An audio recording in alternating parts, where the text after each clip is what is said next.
আসসালামু আলাইকুম। তো আজকে আবার করব লাউ ভাজি। আমি লাউটাকে কেটে ডিবে রেখেছিলাম, এখন ধুয়ে নিব। তো লাউটা ধোয়া হয়ে গেছে, এখন উঠিয়ে নিব।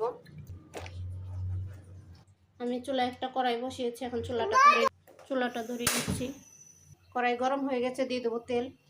এখন দিয়ে দেবো পেঁয়াজ আর কাঁচামরিচ। এটা কার হাত আপনারা বুঝতেই পারছেন, আমার ছেলে। সে আসছে মাতবাড়ি করে রান্না করতে। সে পেঁয়াজটাকে ভালো করে ভেজে নিচ্ছে, আমাকে ধরতে দিবে না।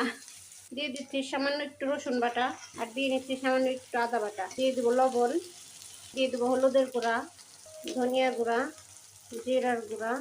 এখন দিয়ে দেবো ইলিশ মাছের মাথা আর থুতা। কেটে দিয়ে ভেঙে চেড়ে আজকে ওই লাউ ভাজি করবো। সামান্য একটু পানি দেবো মাথাটা সিদ্ধ হওয়ার জন্য। এখন আমার ছেলে ঢাকা দিয়ে দিচ্ছে, পানিটা শুকিয়ে গেছে। এখন নেড়ে চেড়ে এখন লাউটা দিয়ে দিব।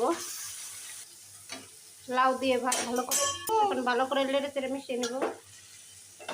তো মাছের মাথাটা একটু ভেঙে দিয়েছি। লাউ ভাজিটা প্রায় হয়ে গেছে। লাউ ভাজিটা হয়ে গেছে, এখন নামিয়ে নিব।